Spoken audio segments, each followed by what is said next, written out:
You're listening to CX Passport, the show about creating great customer experiences with a dash of travel talk. Each episode, we'll talk with our guest about great CX, travel, and just like the best journeys, explore new directions we never anticipated. I'm your host, Rick Denton. I believe the best meals are served outside and require a passport. Let's get going. The crack of the bat, the roar of a crowd after a late goal scores to win the match, a crushing pick six. And with all credit to Luther Vandross and David Barrett, the ball is tipped and we see one shining moment. But have you thought about what all goes into creating a great experience for fans? We think frequently of customer experience in travel or retail or hospitality. But have you thought about how to create a great experience for your guests, for your fans at a sporting event, across an entire season, across decades of seasons for generations of fans? Well, that's exactly what our next guest, Erin Sheehan, Senior Director, Guest Experience at the San Diego Padres, spends her days delivering. I'm quite thankful we found a travel day where I can steal time away from her during this very successful season so far. Erin, welcome to CX Passport. Thanks for having me. I'm excited. Yeah, it's going to be fun. I'm really excited about this topic today. So the idea of guest experience for a sports team as a discipline may be a new concept for our listeners. I know it was relatively new to me as well. Maybe just start us off by explaining what you think of when you say guest experience in that context. Sure. Many people, when they think about sports or attending a sporting event, just think of the players on the field, or in the arena, or what I like to call the sensory experience, the sights, the big, lights, the sounds, the clapping, the entertainment aspect, the smells of the popcorn or the hot dogs. But there's really, as far as I'm concerned, the guest experience goes much deeper than that, with a lot that goes on behind the scenes. So much like other industries, the strategies behind recruiting, frontline talent to help with the different touch points about your arrival, what we put on our website, how you purchase your tickets, all of that touches your guest experience when you're attending a game. And all of that, when done well, is part of the behind the scenes experience to enhance your experience. So my goal ultimately with my team is, win or lose, when you come and spend your money at a Padres game, that you walk away and you may have come to see Tatis hit a home run, but you walk away and you say, oh my goodness, my ticket taker and that usher really made my experience that much better. And I'll come back because I really enjoyed that type of experience. That's so true, right? Because I've had sporting events, and yes, my team has not won at times, but I can still walk away from there and think that I've had this really, really delightful experience. And I think we'll hopefully have the chance to dive into that a little bit later, because it's got to be an incredible path to get all of that solved across all the different dimensions that exist in a ballpark or in other sort of fan and guest experiences. So I imagine after hearing this, kind of at that very high level, that there are some that are going to want to get into this world. Like they're listening thinking, that's great. I've been doing customer experience for a car dealership, but my gosh, I would much rather do it in the sporting world. Talk to me about your journey that got you from the beginning to where you are now. Sure. I kind of fell into this very early on. And I do say, my office is a ballpark. And so it is not the worst place to go to every day when you come to work.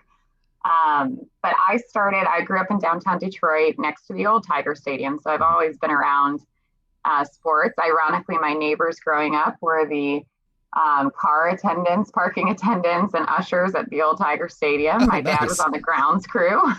Oh, wow. Okay. But never in a million years did I have that intention. I went to Marquette University in Milwaukee, Wisconsin, and I studied journalism and marketing. And it was there at Marquette that I started interning for the Milwaukee Bucks.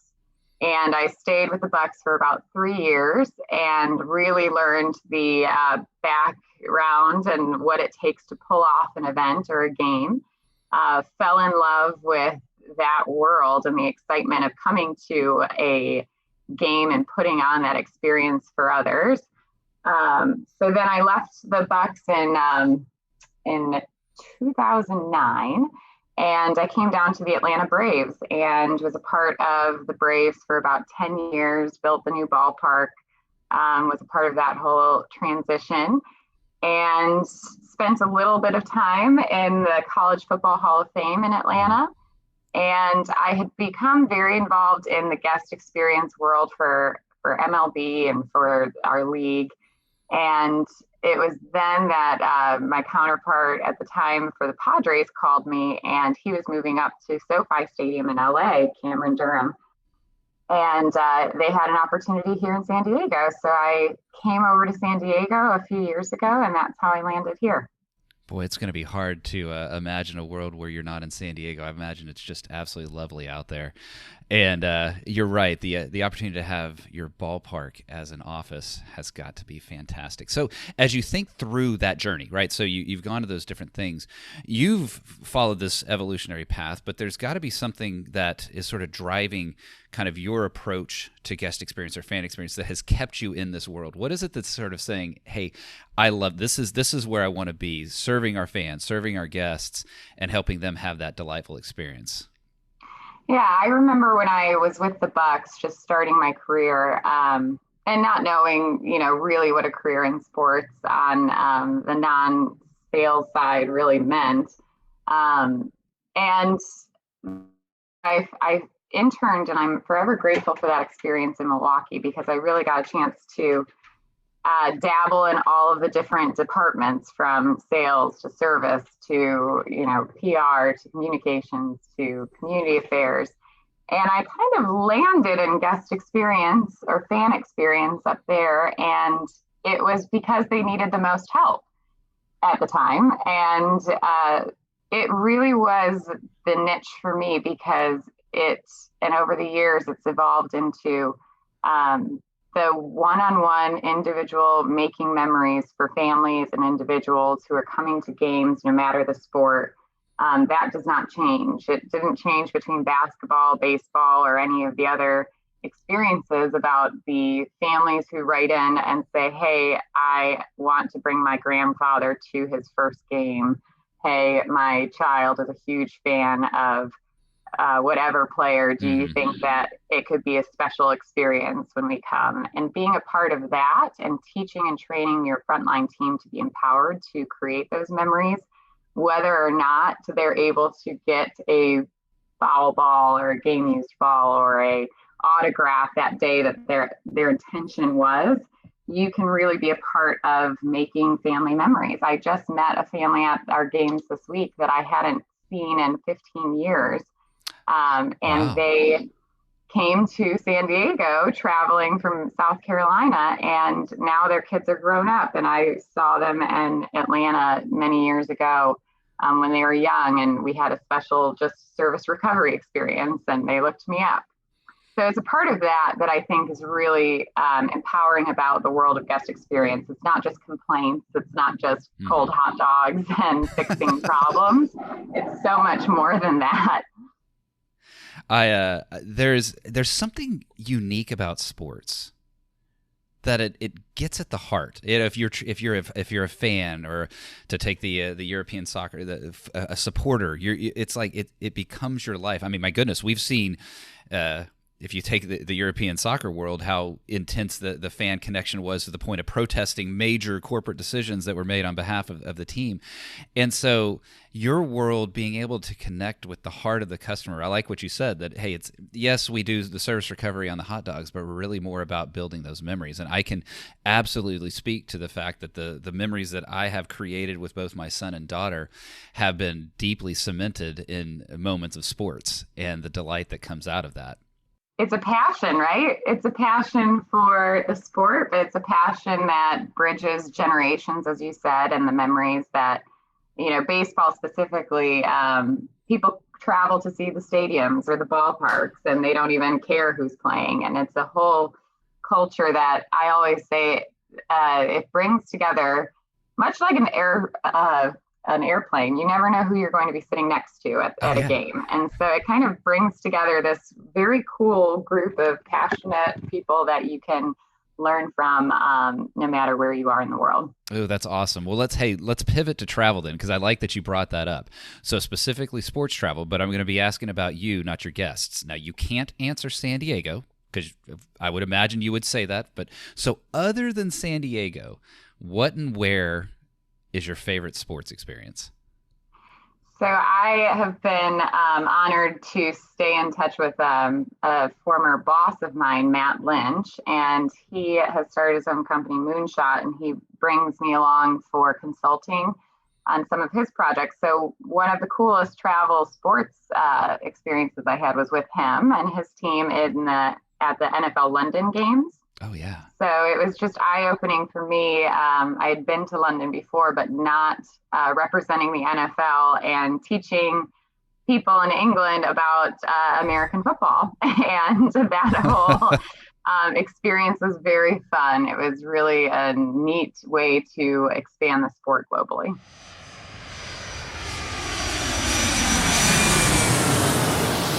Well, I imagine when you took that trip to London, that some lounges might have been a nice experience, right? It's a long flight, but so let's do a little change of pace here and join me in that first class lounge. We'll move quickly here and hopefully have some fun. What is a dream travel location from your past? Malta? That is a new one for me. I have not had a guest mention Malta before. Tell me about that. I am Maltese. My grandfather was from Malta. And so going to Malta, I took my mom on an epic trip to Greece, Italy, and Malta recently, and it was great. Oh man, that does sound delightful. I would love to be basking there in the Mediterranean and enjoying what that island has to offer for sure. What is a dream travel location you've not been to yet? My husband and I have a running list. He's in the Navy, and so he's been all over the world. But it's very close to San Diego. But next on our running list is Valle de Guadalupe wine tasting just down in Baja. Okay, you're throwing all sorts of new stuff at me. I did not even know of the wine tasting down there. Tell me a little bit about that. The new Napa. It's just south of San Diego in the Baja Peninsula, and it's a foodie and wine lovers delight, I hear. And we actually had to cancel our honeymoon during COVID down there, no. So it is next on our list to go to. Well, I do hope that you absolutely get a chance to go there now that I know that even the additional context of the honeymoon being involved. But yeah, well, hopefully you'll get a chance to be down there soon. So with that foodie element of that, what is a favorite thing to eat? Pizza. Hard to go wrong with that. Hard to go wrong with pizza. Yeah, I can actually say I just had some pizza last night. So yes, I'm with you there. On the opposite side, what is a thing your parents forced you to eat but you hated as a kid? I really don't have a food I dislike. And my dad was a stay-at-home dad when my sister and I were growing up in Detroit. So I remember eating a lot of grilled cheese sandwiches and tomato soup. I still like those things, but I just remember a lot of that. Well, I'm still a fan of the grilled cheese and tomato soup, but perhaps if I'd had it as frequently as you're describing, maybe not. So going back to travel, what is one travel item you will not leave home without?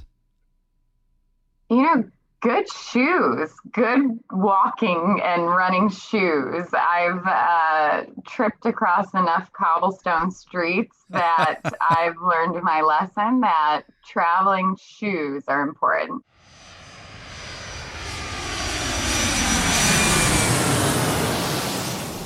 So I know as Major League Baseball looks to do wonderful things with their guest and fan experience, I know I've seen companies inside a specific industry, they look at each other. So in the case of MLB, it might be teams looking at teams to assess how they're doing. But how have you been able to elevate guest experience by looking outside of MLB? I'm a big believer in you learn from others and others that are not like you. And so I all the time am looking at other industries, and the natural ones are the hotels, the restaurants. Some interesting crossovers with us that I love learning from are the tech spaces, the healthcare, hospital systems, airlines. But some of the interesting ones within those buckets restaurants, it's not just fine dining. I've learned a lot and kind of taken some best practices from Jimmy John's fast food, Chick-fil-A fast food. Jimmy John's, I remember walking in to a store, and they were highlighting their staff as rock stars on table tents on their Uh-huh. tables, and they had little staff, their sandwich artist bios, and it was just a really neat touch. So we kind of adapted that to say, well, how can our fans here really learn more about their ushers and really put a name and a face to that? And so, creating baseball cards with the usher on them instead of the player. Delta from airlines, when I was in Atlanta, we had Greg Kennedy, who ran operations for the Atlanta airport, come speak at our MLB conference for guest experience, because he was a part of when the whole airport shut down. Their system went down. And so learning Oh, from yeah. others and how they adapted on the fly with different situations. For example, if all of our ticket scanners went down one day, Yeah. what would we do?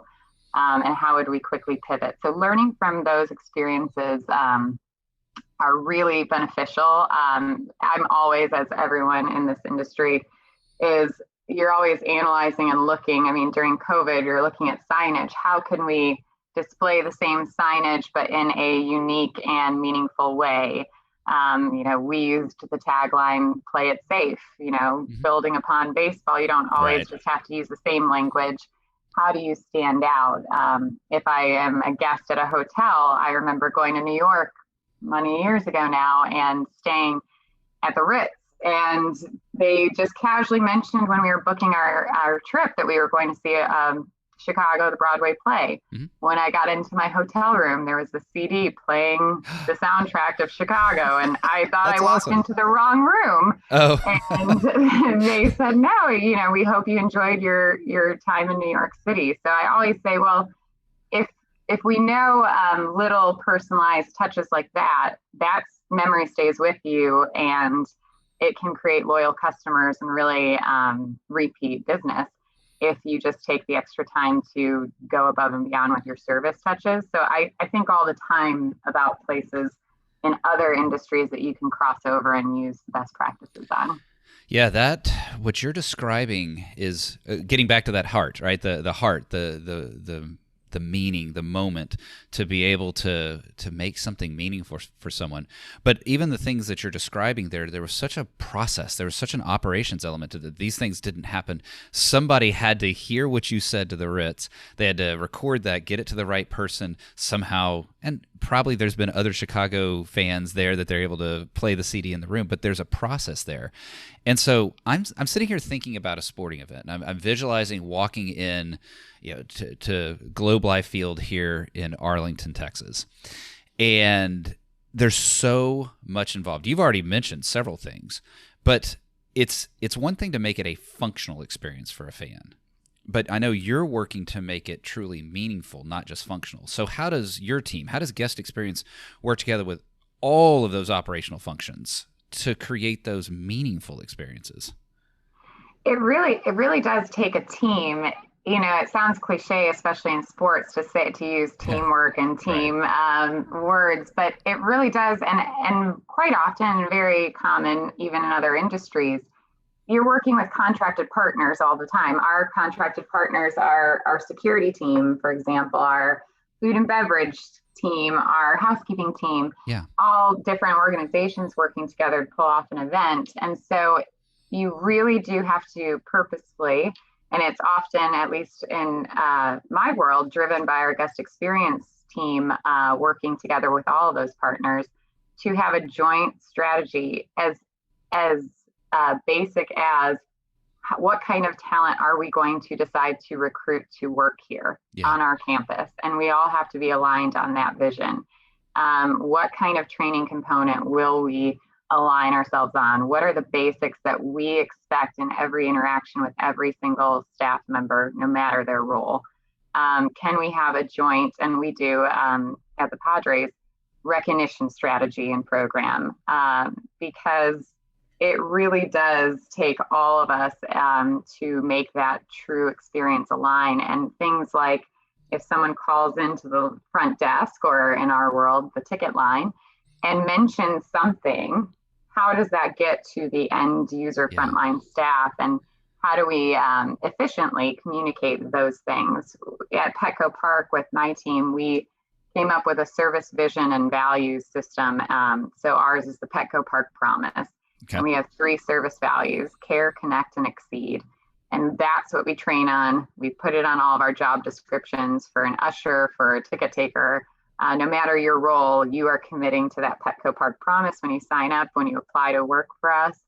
And then you're trained on what those 3 values mean in your role. And it varies according if you're an engineer, if you are a groundskeeper.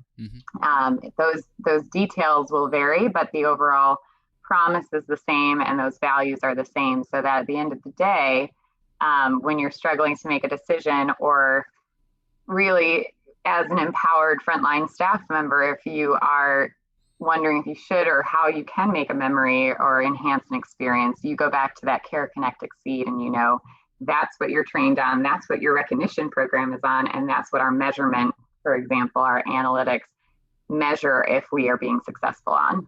I like that. And I was going to ask you a little bit more about the hiring aspect of it, but that's what I love. So you've got the care, connect, and exceed as the, I'm sure it goes deeper than this, but it's almost the employee handbook. And it's one page: care, connect, and exceed, right? And how that weaves through the hearts of your employees, and then how that manifests into the delivery of great customer experience. Because we hear, right, you create a customer experience only as good as what you have provided an employee experience. So can I ask you to unpack a little bit on the recognition piece of what you described there? I'd like to know a little bit more about that, because I've talked with other companies, both on the podcast and off the podcast, that's an area that they aren't doing as well in, that the front line is the closest moment to the customer. The front line touches the customer more than anybody else in headquarters, or whatever term you might want to call it. So how do the Padres help collect that input from the customer when something's been delightful from the front line, and how do you celebrate and get that back to them? Yeah, it's a ongoing puzzle that I've been a part of. Very different recognition programs every place that I've worked, but the basics always come down to making it simple to encourage and empower your frontline staff to really go above and beyond for the guest, and make it, when I say simple, I mean that they don't have to ask so many steps of permission before they do something. Yeah. So with the Padres, we have a recognition program that includes all of our third-party contracted partners. It's on-the-spot recognition where we actually have a digital platform now where we can assign points. We saw you, care, connect. We assign a service value so you know exactly which one it was tied to, and we can recognize you on the spot. You earn points, and then I'm a big believer in recognition is you can choose how you want to be recognized. So what is an awesome recognition item for me, going on the field and having a full stadium clap for me and my name and lights on the Jumbotron could be someone else's worst nightmare. Oh. Well, it sounds awesome to me, but I see what you're saying. That makes sense. Okay. I think with a lot of recognition programs where they just publicly recognize staff members without asking how they'd like to be recognized, sometimes does more harm than good, right? So if you embarrass someone, they won't ever do that again. They will never strive to be the employee of the month again. Whereas if you allow them to select perhaps an experience, or tickets for the game, or an autographed bat, or even a bobblehead, then that means so much more for them than the other things. So if you leave it up to how they'd like to be recognized, I think that's an important concept to include. Boy, that is...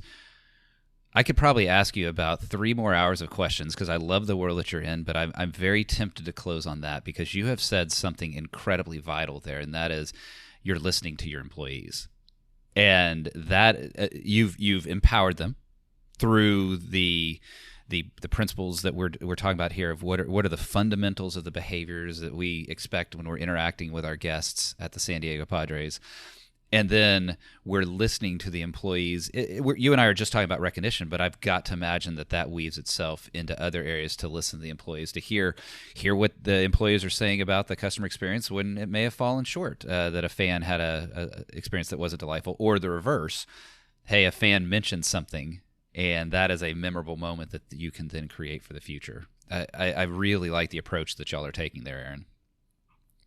It's so simple, but it's so overlooked often, is to use your frontline staff. As far as the guest comments, right? You have to tap into the silent majority of fans or guests that are not going to fill out a survey, that are not going to openly complain or openly give you feedback. They are talking, in my world, to their ushers. They are talking to, they're not even knowing that they're giving feedback. But if you empower your server, who's an in-seat beverage server, to record and notice that Erin's favorite drink is a Coke, then you have a system in place to actually learn from your frontline staff more about your guests, and you empower them to be a part of the process. You get more data, you get more feedback, rather than the extremes that sometimes take the initiative to fill out a post-game survey in my world. I love that. Simplicity, right? There's the theme, right? Listening to your employees, your frontline, the simplicity of that, the underlying operational process that is required, but instead of putting it on the guest to have to fill out that survey, listening to that frontline that observed it just organically is so much of a simpler way of making it happen. Erin, man, I've really enjoyed this, and I know that the listeners will enjoy hearing the stories from someone who has lived the guest experience path. I imagine a few are now probably pivoting over to LinkedIn and think, all right, how can I start building this path out forward? And you definitely shared some of that. Your journey has been interesting. I was glad to hear about some of your other your sports travel experiences. And it was certainly fun to talk about how sports is so meaningful and kind of cements that moment inside someone's and bridges that gap across generations and all of that. But I definitely like to close out with what you had said there about the listening to the employees and using that as one of the greatest ways to connect with the customer and make that be your voice of the customer and be able to then use that cycle back to the front line to deliver great customer experiences. Erin, I've loved it. Thank you so much for being on CX Passport today. I do hope that you enjoy the rest of your non-travel day and enjoy getting back into the season very shortly. So thanks a lot, Erin. Loved having you on. Thanks for having me. Go Padres. Thanks for joining us this week on CX Passport. Make sure to visit our website, cxpassport.com, where you can hit subscribe so you'll never miss a show. While you're at it, you can check out the rest of the EX for CX website. If you're looking to get real about customer experience, EX for CX is available to help you increase revenue by starting to listen to your customers and create great experiences for every customer, every time. Thanks for listening to CX Passport, and be sure to tune in for our next episode. Until next time, I'm Rick Denton, and I believe the best meals are served outside and require a passport.